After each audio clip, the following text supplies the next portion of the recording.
जय हिंद जय भारत। नमस्कार दोस्तों, आप सभी का दीपक एजुकेशन प्रयागराज में स्वागत है। दोस्तों मैं भूगोल स्टार्ट किया था। भूगोल में वर्ल्ड ज्योग्राफी हम लोग पढ़ रहे हैं। सबसे पहला चैप्टर मैंने स्टार्ट किया था ब्रह्मांड यानी कि द यूनिवर्स पिछली क्लास में। जो लोग पिछली क्लास को नहीं देखे हैं जाकर प्लेलिस्ट से देख सकते हैं, क्योंकि बहुत ही इंपॉर्टेंट है। मैंने पिछली क्लास में यानी कि ब्रह्मांड द यूनिवर्स जब स्टार्ट किया था तो पिछली क्लास में ही मैंने आपको बता दिया था कि दूरी मापने की क्या क्या इकाइयां होती हैं।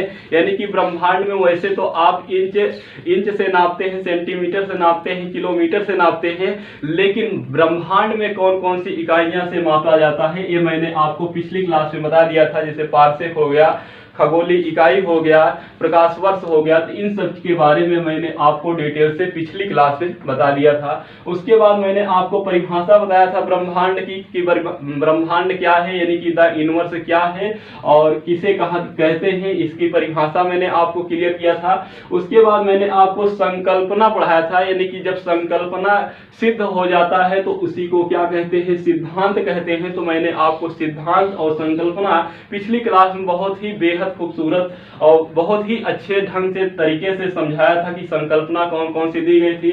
सिद्धांत में भी मैंने आपको कल पिछली क्लास में मैंने आपको बताया था कि क्या होता है दोलन सिद्धांत, क्या होता है साम्यावस्था सिद्धांत, बिग बैंग थ्योरी को सिद्धांत क्या होता है, और उससे कैसे से एक छोटे से गोले, एक छोटे से पिंड से कैसे पूरे ब्रह्मांड का जन्म हुआ यानी कि उत्पत्ति हुई। ये सभी बातें मैंने आपको डिटेल से पिछली क्लास में बता चुका हूं। इसके साथ ही साथ इसके कौन कौन से साक्ष्य मिले थे, कौन कौन से साक्ष्य दिए गए थे, इन सभी बातों को मैं पिछली क्लास में ले चुका हूं यानी बता चुका हूं। आज की जो क्लास है ब्रह्मांड से संबंधित अन्य जो महत्वपूर्ण बिंदु हैं उस पर हम लोग बात करेंगे। जैसे आकाश गंगा एवं निहारिका के बारे में बात करेंगे कि क्या होता है निहारिका, क्या होता है आकाश गंगा कितने प्रकार की होती है। उसके बाद तारों का जन्म कैसे होता है, तारों की उत्पत्ति कैसे होती है, तारों का विकास कैसे होता है, तारों का विनाश कैसे होता है यानी कि मृत्यु कैसे होती है। इन सभी बिंदुओं पर आज मैं बात करूंगा। उसके बाद क्या होता है चंद्रशेखर सीमा, क्या होता है केसर। नासा ने अभी हाल ही में केपलर 444 नामक एक तारा खोजा है, इसकी विशेषता क्या है। साइरस तारा क्या होता है, इसकी विशेषताएं क्या है। प्रॉक्सिमा सेंचुरी या संतुरी तारा क्या होता है, इसकी विशेषताएं क्या है। ध्रुव तारा यानी कि पोल स्टार क्या होता है, इसकी विशेषताएं क्या है। तारामंडल क्या होता है, तारामंडलों की संख्या कितनी है और कौन कौन से तारामंडल हैं, कौन बड़े तारामंडल हैं, कौन छोटे तारामंडल हैं, इस पर मैं बात करूंगा। उसके बाद नक्षत्रों की बात करूंगा कि वैज्ञानिक के अनुसार नक्षत्र की संख्या कितनी है और भारतीय मुनियों के अनुसार नक्षत्र संख्या कितनी है। इन सभी पर हम लोग आज डिटेल से बात करेंगे। जो लोग चैनल को सब्सक्राइब नहीं किए हैं वो सब्सक्राइब कर ले और जल्दी से सबसे पहले आप ये कार्य करिए कि अपने दोस्त के पास एक क्लास आप भेज दीजिए ताकि उनका भी आपके साथ साथ कंप्लीट होता रहे और बढ़िया से नोट्स बनाते रहिएगा मेरे साथ। क्योंकि मैंने आपको पहले ही क्लास में बता दिया था कि आपको नोट्स मेरे साथ साथ बनाना है। आइए सबसे पहले हेडिंग डालिए मेरे साथ आप, आकाश गंगा एवं निहारिका। सबसे पहले हेडिंग डालिए आकाश गंगा एवं निहारिका, आकाश गंगा एवं निहारिका। देखिए आप मेरे साथ साथ लिखते रहेंगे, नोट्स बनाते रहेंगे, बढ़िया पेन कॉपी लेकर बैठिएगा। थोड़ा से समय लगेगा, आधे घंटे के बजाय 40 मिनट का समय लगेगा, 10 मिनट आपका एक्स्ट्रा लगेगा, लेकिन आपकी नोट्स तैयार रहेगी तो आपको रिवीजन में कार्य करेगा। और ये सभी प्रतियोगी परीक्षाओं के लिए महत्वपूर्ण है। जो लोग टीजीटी देने वाले हैं, पीजीटी देने वाले हैं, अभी नोटिफिकेशन भी आ चुका, मतलब बात भी हो गई कि जून में टीजीटी पीजीटी की वैकेंसी भी आने वाली है। जो लोग भूगोल सब्जेक्ट से देने वाले हैं उन सभी भाई बंधुओं को आप जोड़िए और उनके लिए बहुत ही लाभकारी होगा। बाकी आप वनडे एग्जाम में कोई भी एग्जाम की तैयारी कर रहे हैं, पीसीएस तक आप कोई भी परीक्षा दे रहे हैं, सभी परीक्षाओं के लिए रामबाण साबित होगा। तो आइए देखते हैं सबसे पहले देखते हैं आकाश गंगा क्या होता है एवं निहारिका क्या होता है। मैंने पिछली क्लास में आपको बताया था ब्रह्मांड का जन्म कैसे हुआ था, यानी कि ब्रह्मांड की उत्पत्ति उत्पत्ति कैसे हुई थी। तो मैंने आपको बताया था कि सबसे पहले एक बिंदु यानी कि एक शून्य यानी कि एक गोला हुआ करता था, उसके पास सर्वाधिक मात्रा में गुरुत्वाकर्षण शक्ति थी, जिससे क्या हुआ कि आसपास की चीजों को इकट्ठा हुआ और उसका घनत्व धीरे धीरे बढ़ गया। एक समय इतना ज्यादा घनत्व उसका बढ़ जाता है कि क्या होता है कि 13.7 अरब वर्ष पूर्व उस गोले में महाविस्फोट होता है, जिससे बहुत सारी चीजों का जन्म होता है। जैसे मैंने आपको बताया था, समय का जन्म होता है, दूरी का जन्म होता है और स्थान का, वस्तु का जन्म होता है। फिर मैंने आपको बताया था इलेक्ट्रॉन, प्रोटॉन, न्यूट्रॉन का जन्म होता है। फिर उसके बाद मैंने बताया था परमाणु का जन्म होता है। फिर उसके बाद मैंने आपको बताया था कि हाइड्रोजन का जन्म होता है। तो देखिए, पूरे ब्रह्मांड में सर्वाधिक मात्रा में अगर तत्व भी आपसे पूछा जाए तो किसका है? हाइड्रोजन का है। तो देखिए, जो हाइड्रोजन थे वो धीरे धीरे क्या हुए कि ये बादल के रूप में संचयन हुए। बादल के रूप में क्या हुआ? इनका संचयन हुआ। जो हाइड्रोजन गैस थी, जो हाइड्रोजन गैस था, वो हाइड्रोजन गैस क्या हुआ? धीरे धीरे बादल के रूप में संचयन हुआ। यह बादल धीरे धीरे क्या हुआ कि झुंड का रूप ले लिया। किसका रूप ले लिया? झुंड का रूप ले लिया। जैसे आप पानी वाला बादल देखते हैं आकाश में, तो आपको बादल क्या छिटका बिटका दिखाई देता? बादल आपको एक स्थान पर आपको दिखाई देता है, एक झुंड के रूप में दिखाई देता है। ऐसे सेम क्या होता था कि पहले जो हाइड्रोजन थे, हाइड्रोजन किसमें संचयन होंगे? बादल के रूप में। और यह बादल किसमें संचयन होंगे? झुंड के रूप में। यही जो बादल झुंड के रूप में संचयन हुआ था, यही धीरे धीरे गैसीय पिंड का रूप ले लिया। किसका रूप ले लिया? गैसीय पिंड का रूप ले लिया। और इसी गैसीय पिंड को क्या कहते हैं? इसी गैसीय पिंड को नेबुला कहते हैं। इसी गैसीय पिंड को नेबुला या इसी को हिंदी में निहारिका कहते हैं। तो आपको निहारिका समझ में आ गया होगा कि सबसे पहले हाइड्रोजन के बादल बनना शुरू हुआ, बादल झुंड के रूप में हुआ। उसके बाद क्या होता है कि धीरे धीरे गैसीय पिंड का रूप ले लेता है और इसी गैसीय पिंड को नेबुला या निहारिका कहते हैं। अब आपके मन में आता होगा कि आकाश गंगा किसे कहते हैं? निहारिका तो सर समझ में आ गया कि जो हाइड्रोजन बादल से झुंड के रूप हुए और गैसीय पिंड का रूप ले लिया, उसी को नेबुला या निहारिका कहते हैं। तो हम आकाश गंगा किसे कहते हैं? देखिए, यही जो गैसीय पिंड है यानी कि जो नेबुला है, जो निहारिका है, इसमें बहुत सारे, जो आकाश गंगा होता है, बहुत सारे निहारिका होते हैं, बहुत सारे नेबुला होते हैं, बहुत सारे गैसीय पिंड होते हैं। इसके साथ ही साथ क्या होता है? धूलकण होता है। इसके साथ ही साथ क्या होता है? धूलकण होता है। इसके अलावा अन्य भी बहुत सारे गैस पाए जाते हैं और इसको जिस गुरुत्वाकर्षण तंत्र से ये बंधा हुआ है, जिस गुरुत्वाकर्षण तंत्र से ये बंधा हुआ है, इसी को कहते हैं आकाश गंगा। यानी कि आकाश गंगा कोई पिंड नहीं होता है, बल्कि जो गैसीय पिंड यानी कि नेबुला, जो निहारिका होता है, इसके साथ साथ जो धूलकण होते हैं, गैस होते हैं, अन्य चीजें होती हैं, उन्हीं को जिस गुरुत्वाकर्षण शक्ति के तंत्र से बंधा हुआ है, उसी को क्या कहते हैं? आकाश गंगा कहते हैं। आकाश गंगा में इसी नेबुला, इसी गैसीय पिंड से, इसी नेबुला से बहुत सारे तारों का जन्म होता है। एक आकाश गंगा में अरबों तारे हो सकते हैं, लाखों करोड़ों अरबों तारे हो सकते हैं। तो आइए देखते हैं, आपका क्लियर हो गया निहारिका किसे कहते हैं, आकाश गंगा किसे कहते हैं। तो जो हाइड्रोजन बादल थे, संचयन हुआ, यही गैसीय पिंड रूप लिया, इसी को निहारिका कहते हैं या नेबुला कहते हैं। और यही निहारिका में जब धूलकण, अन्य गैस मिल जाता है, जिस गुरुत्वाकर्षण तंत्र से बंधा हुआ होता है, उसी को क्या कहते हैं? आकाश गंगा कहते हैं। तो आइए अब आकाश गंगा के प्रकार की बात की जाए। आकाश गंगा के प्रकार, तो निहारिका क्लियर हो गया। अब आकाश गंगा के प्रकार, तो आकाश गंगा मुख्य रूप से 3 प्रकार की होती है। जो आकाश गंगा होती है वो कितने प्रकार की होती है? 3 प्रकार की। एक तो होती है दीर्घ वृत्ताकार, आप लोग साथ साथ लिखते चलेंगे, दीर्घ वृत्ताकार। दूसरा होता है सर्पिलाकार। कौन सा होता है? सर्पिलाकार। और तीसरा होता है अनाकारिकी का, अनाकारिकी। अनाकारकी या अनियमित, अनाकारकी या अनियमित। देखिए दीर्घवृत्ताकार आकाशगंगा क्या होती है, जैसे मान लीजिए ये दीर्घवृत्ताकार आकाशगंगा हो गई, इसमें क्या हो गए, लाखों करोड़ों अरबों क्या हो गए, तारे हो गए। सर्पिलाकार, जिसका आकार सर्प के आकार का हो, वो आकाशगंगा कैसी होती है, सर्पिलाकार आकाशगंगा होती है। इसमें बहुत सारे तारे होते हैं, लाखों करोड़ों अरबों तारे होते हैं। अनाकारकी आकाशगंगा क्या होता है, जिसका कोई आकार तय सीमा ना हो, जिसका कोई आकार तय ना हो, यानी कि जिसका कोई नियमित आकार ना हो, तो इसी को अनाकारकी कहते हैं या अनियमित आकाशगंगा कहते हैं। तो मैंने आपको बताया कि एक दीर्घवृत्ताकार आकाशगंगा होती है, दूसरा सर्पिलाकार आकाशगंगा होती है, तीसरा अनाकारकी आकाशगंगा होती है। जो दीर्घवृत्ताकार आकाशगंगा होती है वो गोले के समान होती है, इसी में अरबों तारे रहते हैं। जो सर्पिलाकार आकाशगंगा होती है वो सर्प के आकार की होती है, इसमें भी लाखों करोड़ों अरबों तारे रहते हैं। जो अनाकारकी होता है आकाशगंगा, उसमें भी बहुत सारे तारे होते हैं, लाखों करोड़ों अरबों तारे होते हैं। इनका आकार कोई तय नहीं होता है, इन दोनों का आकार तय होता है, इसीलिए इनका नाम रख दिया गया।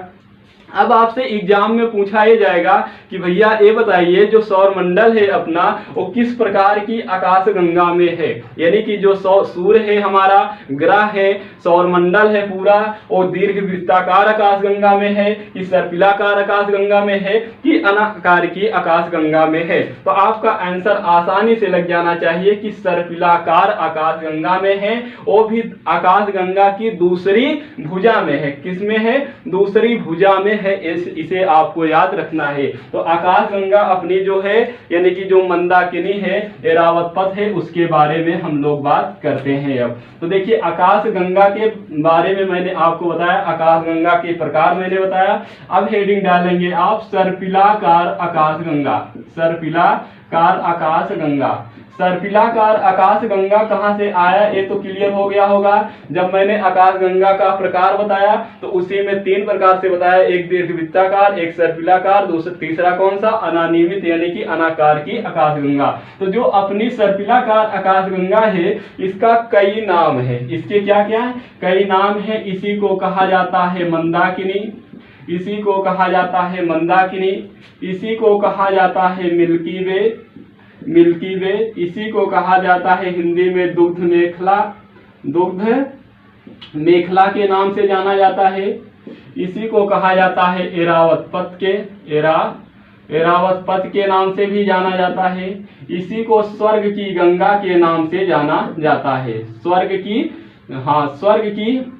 की गंगा के नाम से जाना जाता है। यानी कि जो अपनी आकाशगंगा है, सर्पिलाकार की आकाशगंगा है, उसके बहुत सारे नाम होते हैं। जैसे आपका भी घर का अलग नाम हो, परिवार का अलग नाम होगा, गांव का अलग नाम होगा, जब आप कहीं कॉलेज या कोचिंग गए होंगे तो वहां का अलग नाम होगा। उसी प्रकार से जो अपनी आकाशगंगा है, सर्पिलाकार आकाशगंगा है, उसका भी बहुत सारे नाम है। जैसे मंदाकिनी नाम से जाना जाता है, मिल्की वे के नाम से जाना जाता है, दुग्ध मेखला के नाम से जाना जाता है, एरावत पथ के नाम से जाना जाता है, स्वर्ग की गंगा के नाम से जाना जाता है। ये नाम आखिर क्यों पड़ा है, इसको अभी हम लोग डिटेल में देखेंगे। तो देखिए सबसे पहले आकाशगंगा बनाना है आपको भी साथ में। देखिए ये क्या है, ये सर्पिलाकार की आकाशगंगा हो गई अपनी, कौन सी हो गई, सर्पिलाकार की आकाशगंगा हो गई। देखिए जो सर्पिलाकार की अपनी आकाशगंगा है, इसे किस नाम से जाना जाता है, मंदाकिनी के नाम से जाना जाता है। अब पूछा जाएगा जो अपनी आकाशगंगा है, मंदाकिनी है, इसके केंद्र को क्या कहते हैं, तो इसके केंद्र को बल्ज कहते हैं, और इसके पास सर्वाधिक मात्रा में गुरुत्वाकर्षण शक्ति है। जी का मतलब गुरुत्वाकर्षण शक्ति है, ठीक है। और यही बल्ज में एक पाया जाता है ब्लैक होल, इसी बल्ज में क्या पाया जाता है, एक ब्लैक होल पाया जाता है, यानी कि कृष्ण छिद्र पाया जाता है। कहां पर, इसी बल्ज में, इसी बल्ज में, और इसके पास सर्वाधिक मात्रा में गुरुत्वाकर्षण शक्ति है। अब आपसे पूछेगा कि जो ये पहली भुजा है, इस भुजा में कौन से तारे पाए जाएंगे, तो इस भुजा में आदि तारा पाया जाएगा, या इसी को आप पुराना तारा कह सकते हैं। आदि तारा या पुराना तारा पहली भुजा में पाया जाता है। दूसरी भुजा की बात की जाए तो दूसरी भुजा में क्या पाया जाता है, दूसरी भुजा में अपना सौर मंडल पाया जाता है, अपना सौर मंडल पाया जाता है। यानी कि सूर्य है, सूर्य के साथ 8 ग्रह हैं, जैसे बुध हो गया, शुक्र हो गया, पृथ्वी हो गया, मंगल हो गया, बृहस्पति हो गया, शनि हो गया, अरुण हो गया, वरुण। एक यह है, ये पूरा सम्मिलित रूप सौर मंडल कहलाता है। तो जो सौर मंडल है इसी दूसरी भुजा में है। तीसरी भुजा की बात की जाए तो यहाँ पर क्या होता है, हमेशा नए तारे का जन्म होता है। क्या होता है भैया, नए तारे का हमेशा जन्म होता है। कहां पर, तीसरी भुजा में। अब देखिए यहाँ पर बल्ब के पास सर्वाधिक मात्रा में गुरुत्वाकर्षण है। इसका मतलब यह हुआ कि बल्ब के आसपास क्या होगा, तारे का संकेंद्रण होगा। क्या होगा, तारे का संकेंद्रण होगा। तारे का संकेंद्रण का मतलब क्या होता है, यानी कि तारे यहाँ पर पास पास पाए जाएंगे और यहाँ पर थोड़ा से छिटका बिटका पाए जाएंगे। ठीक है, लेकिन अगर आपसे पूछा जाए कि जो तारे का संकेंद्र, तारों का जो चमकीला या शीतल भाग होता है, अगर आपसे पूछा जाए तारे का चमकीला एवं जो शीतल समूह होता है, शीतल समूह जो होता है तारों का, उसे किस नाम से जाना जाता है, तो उसे ओरियन नेबुला के नाम से जाना जाता है। ये प्रश्न आपसे पूछा जा चुका है, ओरियन नेबुला के नाम से जाना जाता है। इसे आपको याद रखना है। देखिए मैंने आपको बताया आकाशगंगा के प्रकार 3 प्रकार के होते हैं, एक दीर्घवृत्ताकार, एक सर्पिलाकार, एक अनानियमित। जो सर्पिलाकार आकाशगंगा है उसी के दूसरी भुजा में हमारा सौरमंडल है और इस आकाशगंगा को कई नामों से जाना जाता है, मंदाकिनी, मिल्की वे, दूध मेखला, इरावत, स्वर्ग की गंगा के नाम से। यहाँ पर देखिए इस आकाशगंगा के केंद्र को बल्ब कहा जाता है। इसके पास सर्वाधिक मात्रा में गुरुत्वाकर्षण शक्ति है, इसलिए इसके आसपास तारों का संकेंद्रण है, यानी कि तारे पास पास पाए जाते हैं। इसमें ब्लैक होल भी पाया जाता है। पहले भुजा में क्या पाया जाता है, आदि तारा यानी कि पुराना तारा पाया जाता है। दूसरी भुजा में अपना सौर मंडल पाया जाता है। तीसरी भुजा में नए तारों का जन्म होता है और तारे का जो चमकीला एवं शीतल समूह होता है उसी को ओरियन नेबुला के नाम से जाना जाता है। इसे आप स्क्रीनशॉट ले लीजिएगा, उसके बाद लिख लीजिएगा। ठीक है, इसको आप स्क्रीनशॉट ले लेंगे, उसके बाद लिख लेंगे। अब आपसे प्रश्न ये पूछा जाएगा, थोड़ा से करंट से मिलाकर आपसे प्रश्न ये पूछा जाएगा कि भैया ये जो अपनी आकाशगंगा है, इसके सबसे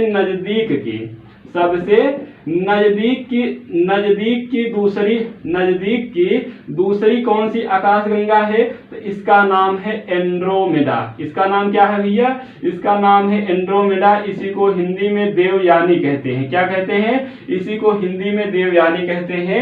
ये 22 लाख प्रकाश वर्ष दूर है। कितना है, 22 लाख प्रकाश वर्ष ये दूर है। प्रकाश वर्ष के बारे में मैं पिछली क्लास में डिटेल से बात कर चुका हूं। अगर आपको प्रकाश वर्ष नहीं पता है तो आप पिछली क्लास देख सकते हैं। तो ये सबसे नजदीक की है, मात्र 22 लाख प्रकाश वर्ष दूरी पर कौन से है, आकाशगंगा। एक प्रकाश वर्ष किसे कहते हैं, देखिए प्रकाश के द्वारा निर्वात में 1 वर्ष चली गई दूरी को 1 प्रकाश वर्ष कहते हैं। और जो ये हमारा पड़ोसी है सबसे नजदीक का, ये कितनी दूर पर है, 22 लाख प्रकाश वर्ष, मात्र 22 लाख प्रकाश वर्ष। देखिए कहने में बहुत आसान है, लेकिन आप 1 प्रकाश वर्ष जब निकालेंगे तो प्रकाश के द्वारा निर्वात में 1 वर्ष में चली गई दूरी को 1 प्रकाश वर्ष कहते हैं। और 22 लाख प्रकाश वर्ष दूरी पर हमारी सबसे पड़ोसी नजदीक है, कौन है, एंड्रोमेडा। अगर आपसे पूछा जाए कि जो हमारी आकाशगंगा है इससे सबसे दूर की आकाशगंगा कौन है, सबसे दूर की आकाशगंगा कौन है, ये बिल्कुल करंट अफेयर्स का क्वेश्चन है। ये आपका अभी हाल ही में खोजा गया है। अगर ये पूछा जाए तो इसका नाम है HD1। इसका क्या नाम है, HD1 है। और पूछा जाए कौन खोजा था, तो जापान के शोधकर्ताओं ने खोजा है। अभी 2022 में ही इसे खोजे हैं, ये आपको याद रखना है। ठीक है, बिल्कुल लेटेस्ट है। अगर आपसे पूछा जाए कि हमारी आकाशगंगा के सबसे नजदीक की आकाशगंगा कौन है, तो एंड्रोमेडा आकाशगंगा है, यानी कि देवयानी है। और सबसे दूर की आकाशगंगा पूछा जाए तो HD1 है। ये किसने खोजा था, तो जापान के शोधकर्ताओं ने खोजा था। इसको भी आप स्क्रीनशॉट ले लेंगे। मुझे उम्मीद है कि आप लोगों का बेहद अच्छा लग रहा होगा पढ़ने में, आप लोग बढ़िया से पढ़िए। आइए नेक्स्ट टॉपिक पर हम लोग बात करते हैं। इसी में तो आपको आकाश गंगा एवं निहारिका के बारे में मैंने आपको डिटेल से बता दिया। अब आइए तारे की उत्पत्ति एवं विनाश के बारे में। देखिए अब ये छोटा छोटा टॉपिक है, वही आकाश गंगा एवं निहारिका बड़ा टॉपिक था, बाकी ये सभी के सभी कैसे हैं, छोटे टॉपिक है। तो तारे का जन्म, तारे की उत्पत्ति, तारे की उत्पत्ति, इसका मतलब क्या हुआ, उत्पत्ति का मतलब क्या होता है, जन्म होता है। उत्पत्ति का मतलब क्या होता है, जन्म होता है। देखिए मैंने आपको अभी अभी बताया कि क्या होता है कि सबसे पहले हाइड्रोजन के बादल बनते हैं। सबसे पहले क्या होता है, हाइड्रोजन के बादल होते हैं, ये झुंड के रूप में हो जाते हैं। यही झुंड क्या होता है, गैसीय पिंड का रूप ले लेता है। इसी गैसीय पिंड को क्या कहते हैं, नेबुला नाम से जाना जाता है। ये मैंने अभी आपको बताया था 5 मिनट, जस्ट 5 मिनट पहले। देखिए हाइड्रोजन के बादल बने, फिर ये झुंड का रूप लिया, इससे क्या हुआ, गैसीय पिंड का रूप लिया, इसी को नेबुला कहते हैं। जब इसमें क्या होता है भैया, जब इसका घनत्व बढ़ जाता है, जब इसका घनत्व बढ़ जाता है तो इससे क्या होगा, तापमान भी बढ़ जाएगा। इससे क्या होता है, ताप के रूप में ऊष्मा निकलने लगती है। और इसी जब ताप के रूप में जब ऊष्मा निकलती है तो ये क्या होता है कि जो गैसीय पिंड होता है ये चमकने लगता है। और इसे चमकते हुए गैसीय पिंड को ही क्या कहा जाता है, तारा कहा जाता है। ऐसे चमकते हुए गैसीय पिंड को ही क्या कहा जाता है, तारा कहा जाता है। और ऐसा क्यों होता है, तो देखिए हाइड्रोजन है, हाइड्रोजन के बादल, देखिए जब यहाँ पर घनत्व बढ़ेगा, जब यहाँ पर घनत्व बढ़ेगा, इस गैसीय पिंड का जब घनत्व बढ़ेगा तो जो हाइड्रोजन नाभिक होते हैं वो हाइड्रोजन नाभिक आपस में जुड़ने लगते हैं। हाइड्रोजन जो नाभिक होता है ये आपस में जुड़ने लगता है। इससे क्या होता है, नाभिकीय संलयन की क्रिया प्रारंभ हो जाती है और हाइड्रोजन किसमें बदलने लगता है, हीलियम में बदलने लगता है। किसमें बदलने लगता है, हीलियम में बदलने लगता है। कहा जाता है कि 4 हीलियम बराबर होता है, 4 हाइड्रोजन बराबर होता है 1 हीलियम। यानी कि 4 हीलियम मिलके कितने 4 हाइड्रोजन मिलके कितने हीलियम का निर्माण करेंगे, तो 1 हीलियम का, ऐसा कहा जाता है। तो देखिए क्लियर हो गया आपका।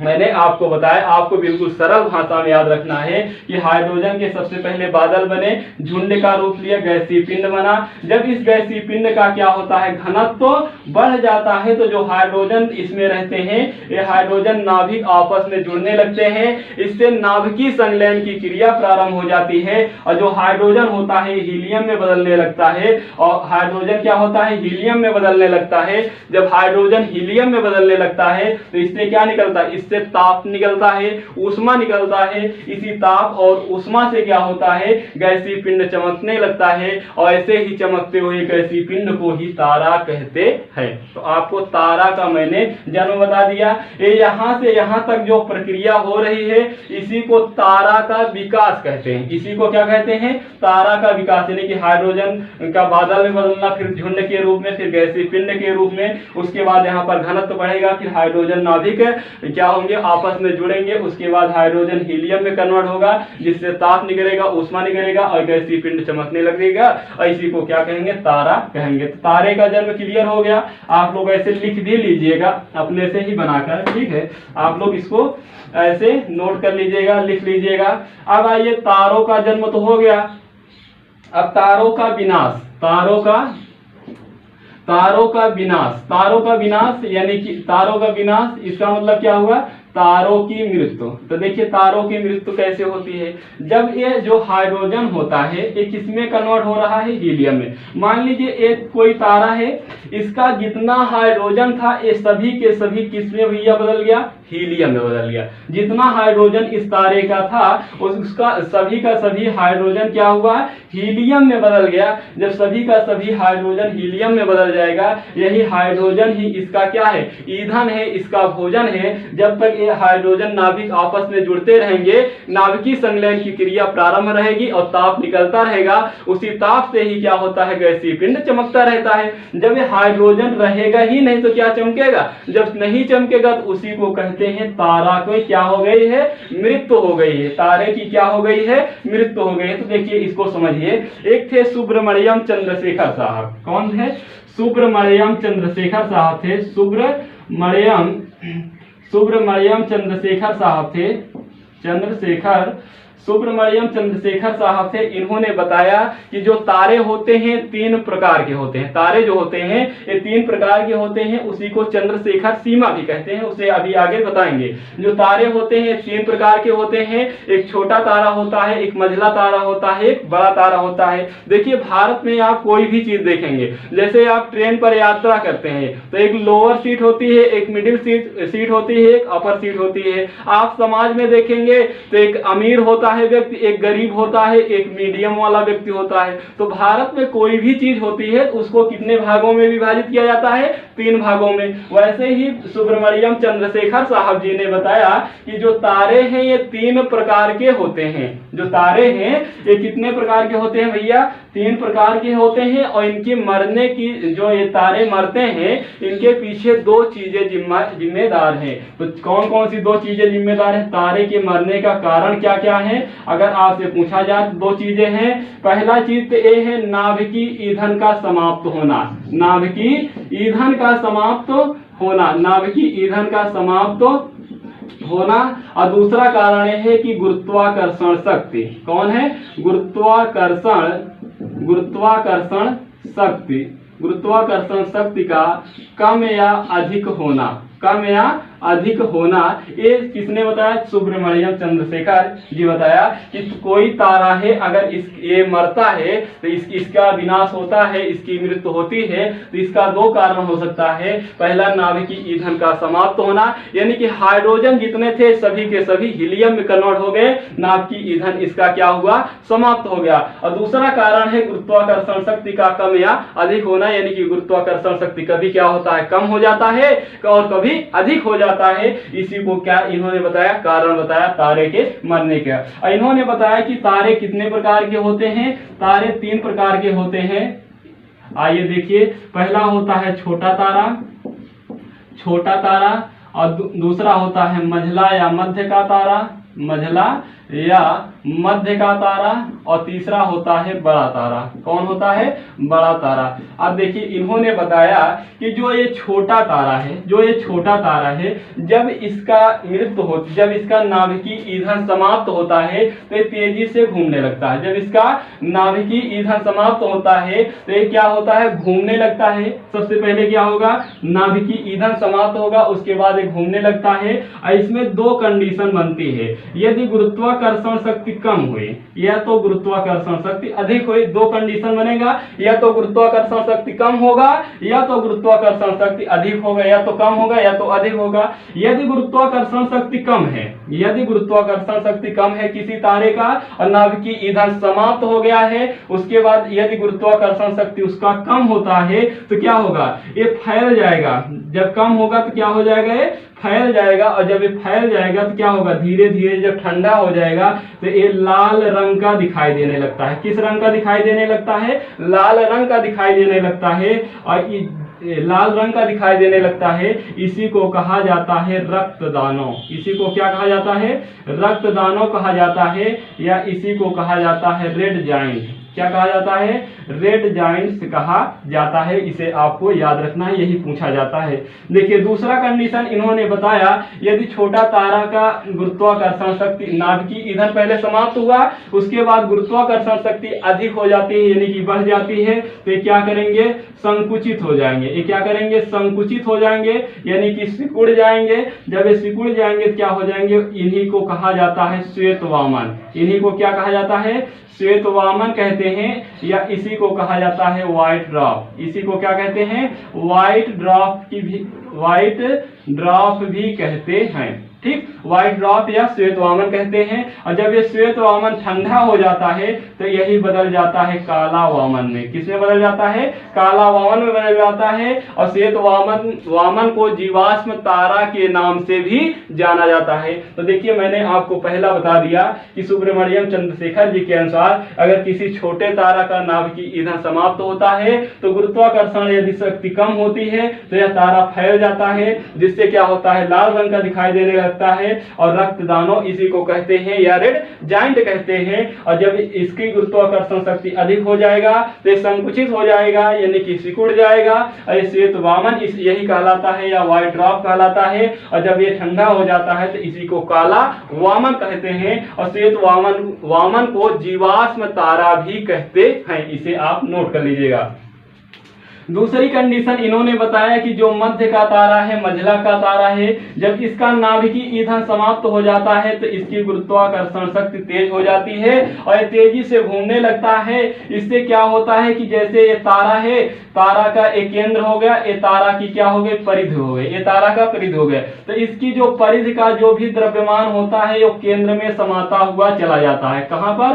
केंद्र में समाता हुआ चला जाता है। यही जो घटना घटित हो रही है इसी को न्यूट्रॉन स्टार कहते हैं, इसी को न्यूट्रॉन स्टार कहते हैं या इसी को पल्सर के नाम से जाना जाता है। तो न्यूट्रॉन स्टार या पल्सर की घटना किसमें घटित होती है? मंझला तारा। अपना सूर्य भी कैसा तारा है? मंझला तारा है, यानी कि जब सूर्य की मृत्यु होगी, सूर्य का विनाश होगा तो न्यूट्रॉन स्टार बनेगा या तो पल्सर बनेगा, ये आपको याद रखना है। फिर इन्होंने बताया बड़े तारे के संदर्भ में, इन्होंने कहा कि जब बड़ा तारा का नाभिकीय ईंधन समाप्त होता है तो इसमें क्या होता है, सर्वाधिक गुरुत्वाकर्षण तेज हो जाती है। इससे क्या होता है कि जो तारे के आसपास, जो ये तारे के आसपास ग्रह रहता है, उपग्रह रहता है, अन्य आकाशीय पिंड रहते हैं, जो प्रकाश रहता है, वो सभी के सभी क्या होता है, केंद्र में चला जाता है, सभी के सभी केंद्र में समाप्त हो समा जाता है, एक होल सा बन जाता है।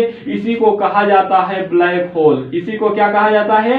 इसी को कहा जाता है ब्लैक होल कहा जाता है, या इसी को कहा जाता है कृष्ण छिद्र के नाम से जाना जाता है। कृष्ण छिद्र या इसी को कृष्ण विवर के नाम से भी जाना जाता है। कृष्ण छिद्र या इसी को किस नाम से जानते हैं? कृष्ण विवर के नाम से जाना जाता है। तो ये क्लियर हो गया।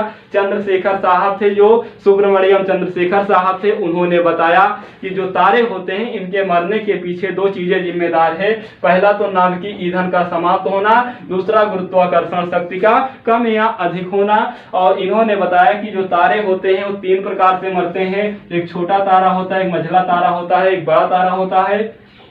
जब छोटा तारा मरता है तो इसकी गुरुत्वाकर्षण शक्ति यदि कम होगी तो फैलेगा, लाल रंग का दिखाई देगा, इसी को रक्तदानव या रेड जाइंट कहते हैं। और जब इसका गुरुत्वाकर्षण शक्ति अधिक होगी तो संकुचित होगा, इसी को श्वेत वामन या जीवाश्म तारा कहते हैं। एक ये ठंडा होकर काला वामन में चेंज हो जाता है।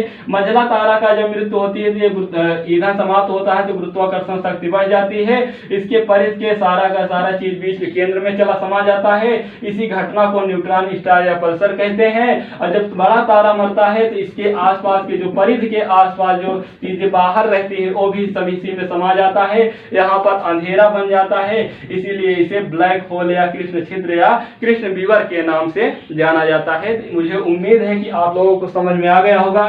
स्क्रीनशॉट ले लीजिएगा, नोट कर लीजिएगा। आइए देखते हैं नेक्स्ट, चंद्रशेखर सीमा।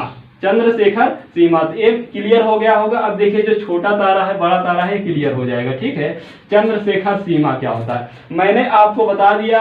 आकाशगंगा एवं निहारिका, दूसरे नंबर पे तारे की उत्पत्ति एवं विनाश, और तीसरे नंबर पे है ये चंद्रशेखर सीमा। देखिए हेडिंग डालिएगा चंद्रशेखर सीमा, चंद्रशेखर सीमा हेडिंग डालेंगे। देखिए चंद्रशेखर जो सीमा है ये 1.4 यम है, 1.4 यम है। यम क्या है? तो यम जो है ये सूर्य का द्रव्यमान है। यम क्या है? सूर्य का द्रव्यमान है। तो आपको याद रखना है यम क्या है? सूर्य का भी यह द्रव्यमान है। अब इन्होंने बताया कि अगर जिस भी तारे का, देखिए इन्होंने तीन कंडीशन बताया चंद्रशेखर सीमा में, सुब्रमण्यम चंद्रशेखर जी ने तीन बताया। अगर इन्होंने कहा कि अगर 1.4 यम से अगर तारे का द्रव्यमान कम है, क्या है? तारे का द्रव्यमान अगर कम है तो यह क्या बनेगा? यह श्वेत वामन बनेगा। ये क्या बनेगा? श्वेत वामन बनेगा, या इसी को क्या कहते, श्वेत वामन बनेगा, या दूसरा चीज क्या बन सकता है? रक्तदानव, रक्तदानव बनेगा। फिर इन्होंने बताया कि अगर 1.4 यम से अगर 3 यम के मध्य है, 3 यम के मध्य है क्या द्रव्यमान, अगर मध्य है तो ये क्या बनेगा? ये न्यूट्रॉन स्टार बनेगा। क्या बनेगा? न्यूट्रॉन स्टार या पल्सर बनेगा। इन्होंने बताया 3 m से अधिक है, 3 m से अधिक है क्या द्रव्यमान, अगर 3 m से अधिक है तो ये क्या बनेगा, ब्लैक होल की घटना घटित होगी। किसको, ब्लैक होल या कृष्ण विवर या कृष्ण छिद्र की घटना होगी। तो यही चंद्रशेखर सीमा होता है। यानी कि सुब्रमण्यम चंद्रशेखर जी ने बताया जो तारे 3 प्रकार के होते हैं, छोटे तारे होते हैं, मंझले तारे, बड़े तारे, इनका व्यास के आधार पर इन्होंने बताया कि यानी कि जैसे सूर्य है अपना, सूर्य कैसा तारा है, मंझला तारा है। सूर्य से अगर जिस तारे का द्रव्यमान कम होगा वो श्वेत वामन या रक्तदानव बनेगा। सूर्य या सूर्य से थोड़ा से बड़ा भी अगर तारा रहेगा तो न्यूट्रॉन स्टार या पल्सर बनेगा। और 3 m से अधिक अगर तारा होगा यानी कि सूर्य के 3 गुने से ज्यादा बड़ा अगर कोई तारा होगा तो ब्लैक होल की घटना घटित होगी या कृष्ण छिद्र की घटना घटित होगी। तो मुझे उम्मीद है कि आपको ये चीजें समझ में आ गया होगा कि चंद्रशेखर सीमा किसे कहते हैं, चंद्रशेखर सीमा किसे कहते हैं। एक हेडिंग और लिख लीजिएगा, अगर आपसे पूछा जाए कि तापमान के आधार पर, याद आ गया, तापमान के आधार पर, तापमान के आधार पर अगर तारों का प्रकार पूछे, तारों का प्रकार अगर पूछे, 3 प्रकार का होता है। एक तो नीला तारा होता है, कौन सा, नीला तारा होता है, दूसरा पीला तारा होता है और तीसरा कौन सा होता है, लाल तारा होता है, लाल तारा होता है। ये 3 तारे होते हैं टेम्परेचर के आधार पे। नीला का अगर उदाहरण पूछा जाए तो जैसे रीजल तारा है, कौन सा तारा है, रीजल तारा है। पीला का पूछा जाए तो जैसे सूर्य है अपना, सूर्य पीला तारा है, आप देखते हैं पीला दिखाई देता है। लाल तारा क्या होता है, जब तारे की मृत्यु होने वाली होती है तो कैसा होता है, लाल तारा बनता है। तो कोई भी तारा हो जब उसके तारे की मृत्यु होने वाली होती है कैसा होता है, लाल तारा के रूप में बनता है। तो आपने को मैंने बताया कि तापमान के आधार पे तारे के 3 प्रकार होते हैं। एक नीला तारा होता है रीजल, ये युवा अवस्था का होता है, ये पौधा अवस्था का होता है, ये मृत्यु की अवस्था का। जैसे आप एक सिलेंडर गैस लेते हैं, जब आप भरवा के आते हैं तो वो कैसे दिखाई देता है, नीले रंग का दिखाई देता है। और नीला जल भी कैसा होता है, नीला होता है। तो रीजल तारा किसका उदाहरण है, नीला का होता है। लेकिन वही गैस जब बीच अवस्था में आती है तो पीले रंग के से जलने लगती है, उसी को क्या कहेंगे, जैसे सूर्य हो गया। फिर उसके बाद जब गैस आपकी खत्म होने वाली होती है तो लाल रंग की हो जाती है, 2-3 दिन में अगर खत्म होने वाली रहती है तो लाल रंग के जलने लगता है और उसी को क्या कहेंगे, यानी कि तारे की मृत्यु हो जाएगी तो लाल तारा कहेंगे। तो क्लियर हो गया होगा उदाहरण। अब आइए नेक्स्ट देखिए, क्वेसर किसे कहते हैं। अब बहुत ही छोटा टॉपिक है, 5 से 10 मिनट में आपका कंप्लीट हो जाएगा। क्वेसर किसे कहेंगे, आप हेडिंग डालिएगा क्वेसर किसे कहेंगे। क्वेसर देखिए, एक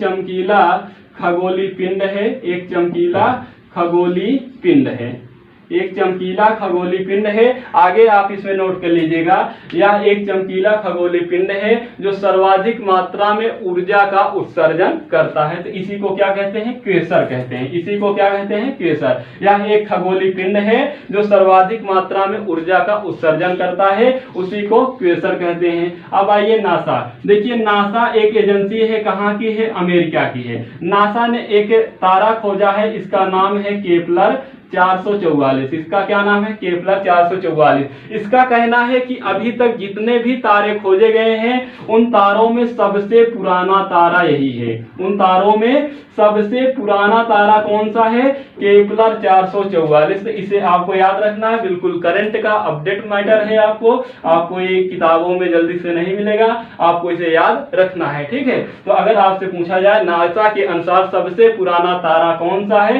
तो सबसे पुराना अगर आपसे तारा पूछा जाए कौन सा है तो केपलर 444 है। इसे आपको याद रखना है, नोट कर लीजिएगा। अब नेक्स्ट पॉइंट आइए, देखिए साइरस।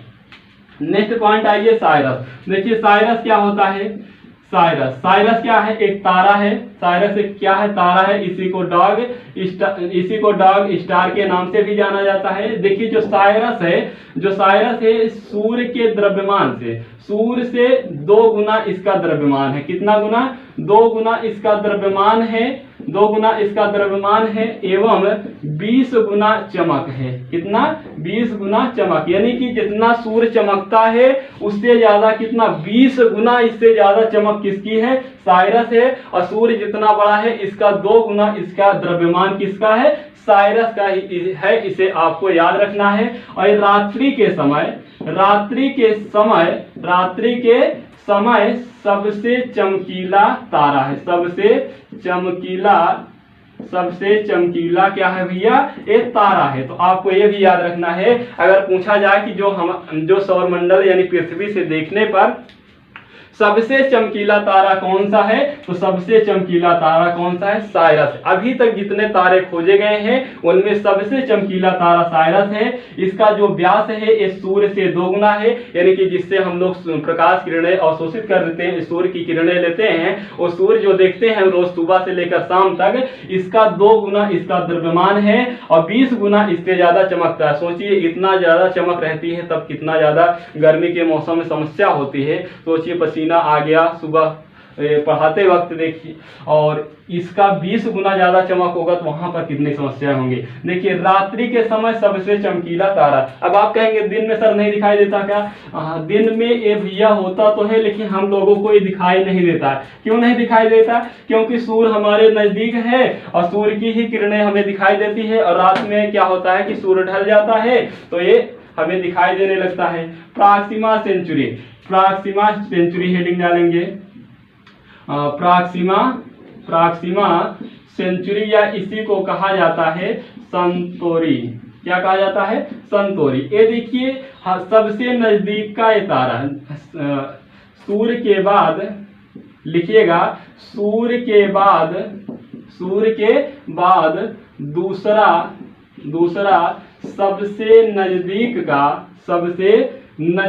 का तारा है। सबसे नजदीक का अगर पूछा जाए तारा, यानी कि पृथ्वी से अगर देखा जाए तो सबसे नजदीक का तारा तो सूर्य है, लेकिन दूसरा नजदीक का तारा कौन सा है? प्रॉक्सिमा सेंचुरी है, या इसी को संतुरी भी कहते हैं। क्या कहते हैं? संतुरी भी कहते हैं। तो प्रॉक्सिमा सेंचुरी या संतुरी। अगर पूछा जाए इसका एक ग्रह भी है, इस ग्रह का नाम है प्रॉक्सिमा। इस ग्रह का नाम है प्रॉक्सिमा बी। इसका नाम क्या है? Proxima B. तो इसे आपको याद रखना है। अगर पूछा जाए प्रॉक्सिमा बी जो ग्रह है ये किसका उदाहरण है, तो प्रॉक्सिमा सेंचुरी या संतुरी तारा का उदाहरण है। इसे आपको याद रखना है। या सूर्य के बाद दूसरा हमारे सबसे निकट यानी कि नजदीक का तारा है। अब उसके बाद आते हैं ध्रुव तारा। कौन सा आते हैं? ध्रुव तारा। तो देखिए ये क्या है? पृथ्वी है। हेडिंग डालिएगा आप लोग, ध्रुव तारा। ये पृथ्वी है तो पृथ्वी के यहीं पर कौन सा तारा पाया जाता है? ध्रुव तारा पाया जाता है। ये क्या है? ये ध्रुव तारा है, या इसी को पोल स्टार कहते हैं। तो पृथ्वी के यहाँ पर देखिए जो इसकी प्रकाश की किरणें है, जो इसकी इस ध्रुव तारा की जो प्रकाश की किरणें है पृथ्वी पर 90 डिग्री की कोण बनाती है। कितने डिग्री की कोण बनाती है? 90 डिग्री की कोण बनाती है। आप इस यहाँ पर देख सकते हैं कि ये जो ध्रुव तारा है इसका कितने डिग्री का कोण बन रहा है? 90 डिग्री की कोण बन रहा है इसकी प्रकाश किरणों का। तो आप हेडिंग डालेंगे ध्रुव तारा, उसमें एक लाइन लिख लेंगे कि इस तारे का प्रकाश किरण पृथ्वी के उत्तरी ध्रुव पर 90 डिग्री का कोण बनाता है। और दूसरा पॉइंट आप ये लिखेंगे कि जो ये ध्रुव तारा है ये पश्चिम से पूर्व दिशा में क्या कर रहा है? एक घूर्णन कर रहा है। पश्चिम से पूर्व दिशा में एक घूर्णन कर रहा है। इससे क्या होता था कि ध्रुव तारा से प्राचीन काल में दिशा देखा जाता था कि कौन सा उत्तर दिशा है, कौन सा पश्चिम दिशा है, कौन सा पूर्व दिशा है, यानी कि दिशा का निर्धारण किया जाता था। प्राचीन काल में दिशा का निर्धारण किया जाता है। लेकिन वर्तमान में क्या होता है कि अक्षांश एवं अक्षांश रेखाओं का निर्धारण किया जाता है। किसका निर्धारण किया जाता है? अक्षांश रेखाओं का निर्धारण किया जाता है। तो आपको इतना ही याद रखना है कि जो ध्रुव तारा है ये ध्रुव तारा पृथ्वी के उत्तरी ध्रुव पर 90 डिग्री का कोण बनाता है। दूसरा पॉइंट पश्चिम से पूर्व दिशा में घूर्णन करता है। तीसरा पॉइंट इससे दिशा का निर्धारण प्राचीन काल में किया जाता था। प्रेजेंट टाइम पे यानी कि वर्तमान में इससे अक्षांश रेखाओं का निर्धारण किया जा रहा है। ये आपको याद रखना है। नेक्स्ट पॉइंट आइए देखिए, 2 बचा है, एक तारामंडल बचा है, एक नक्षत्र। आप हेडिंग डालेंगे तारामंडल। आप हेडिंग डालेंगे तारामंडल VS नक्षत्र, ये दोनों एक दूसरे से क्या है, सम्मिलित हैं, ठीक है, मतलब संबंधित हैं।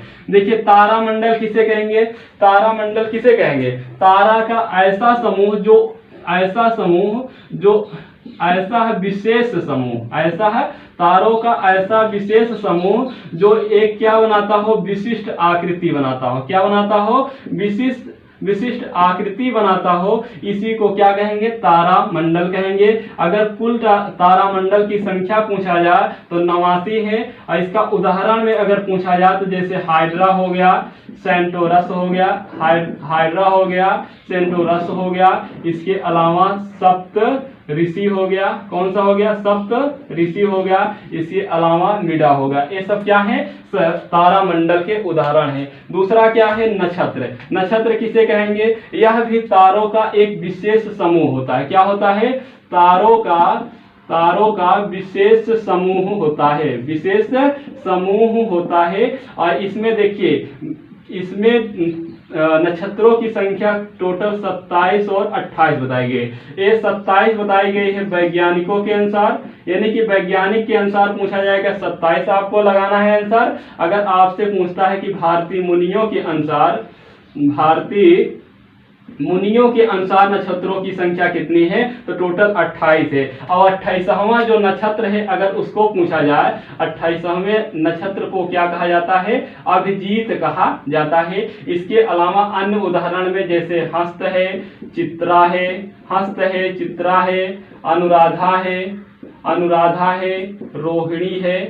अनुराधा है, रोहिणी है इत्यादि, ये सब इसके उदाहरण हैं। तो मैंने आपको बताया तारामंडल एवं नक्षत्र। इसमें मैंने आपको बताया तारामंडल किसे कहते हैं, तो जब हम पृथ्वी से आकाश में देखते हैं तो विशेष जो समूह होता है तारों का और विशिष्ट जो आकृति बनती है इससे, इसी को तारामंडल कहते हैं। जैसे मान लीजिए एक तारा यहाँ है, एक तारा यहाँ है, एक तारा यहाँ है, एक तारा यहाँ है, एक तारा यहाँ है, एक तारा यहाँ है। इसको आप बनाएंगे तो एक विशिष्ट आकृति बन गई, इसी को क्या कहेंगे, सप्तऋषि कहेंगे, इसी को क्या कहेंगे, सप्तऋषि कहेंगे। एक तारा यहाँ है, एक यहाँ है, एक यहाँ है, एक यहाँ है, एक यहाँ है। इसको आप बनाएंगे तो एक क्या बन जाएगी, विशिष्ट आकृति बन जाएगी, तो इसी को क्या कहेंगे, तारामंडल कहेंगे। इसके उदाहरण में जैसे हाइड्रा हो गया, सेंटोरस हो गया, सप्तऋषि हो गया, मिडा हो गया। नक्षत्र की पूछा जाए तो एक तारों का विशेष समूह यह भी होता है। अगर आपसे क्वेश्चन पूछता है सिंपल में नक्षत्रों की संख्या टोटल कितनी है, तो आपको 27 लगाना है आंसर, बिना किसी कंफ्यूजन का आपको 27 लगाना है। लेकिन अगर प्रश्न में शब्द जोड़ दे भारतीय मुनियों के अनुसार नक्षत्रों की संख्या टोटल कितनी है, तो आपको 28 लगाना होगा। या पूछ ले प्रश्न आपसे कि जो 28वां नक्षत्र है उसका नाम क्या है, तो उसका नाम अभिजीत है। इसके अलावा उदाहरण में आप देख सकते हैं हस्त है, चित्रा है, अनुराधा है, रोहिणी इत्यादि, ये सभी इसके क्या है, उदाहरण है। तो मुझे उम्मीद है कि आपको बेहद पसंद आया होगी आज की क्लास। आपका ये ब्रह्मांड वाला टॉपिक आपका कंप्लीट हुआ। इसी ब्रह्मांड से जुड़ा हुआ एक टॉपिक और है महत्वपूर्ण, सौर मंडल। तो सौर मंडल पर हम लोग कल से बात करेंगे। बाकी जो भी चीजें थी छोटी छोटी, इसीलिए मैंने इसको लिख लिया ताकि आपका कुछ भी छूटने ना पाए और आपका ऐसे ही क्लास चलता रहेगा। बीच बीच में मान लीजिए 1-2 दिन का गैप हो जाता है तो आप लोग घबराइएगा मत, आपकी क्लास निरंतर ऐसे चलती रहेगी। बस आपको कार्य इतना करना है कि वीडियो को ज्यादा से ज्यादा शेयर करना है और सब्सक्राइब करना है, नए नए बच्चों के साथ जोड़ना है। और टीजीटी पीजीटी वाले अगर आपके साथ हों, आपके आसपास, तो उनको जोड़िए, उनके लिए बहुत ही फायदेमंद एक क्लास होगी। इसके अलावा आप कोई भी तैयारी कर रहे हैं, वो चाहे पुलिस या लेखपाल या वीडियो या आरओ समीक्षा अधिकारी या यूपीपीसीएस तक आप कोई भी पेपर की तैयारी कर रहे हैं, तो सभी के लिए महत्वपूर्ण क्लास आपकी होगी। क्योंकि जितना डिटेल से हो सकेगा प्री के लिहाज से उतना डिटेल से हम लोग बताएंगे। और छोटे एग्जामों के लिए तो रामबाण रहेगा। पीसीएस तक आप कोई भी एग्जाम दीजिए बिना किसी झिझक के, और ऐसे ही आप लोग अपना प्यार देते रहिएगा और चैनल को सब्सक्राइब करते रहिएगा और लोगों के पास शेयर जरूर करिएगा। थैंक यू, धन्यवाद, शुक्रिया। आपका दिन शुभ हो।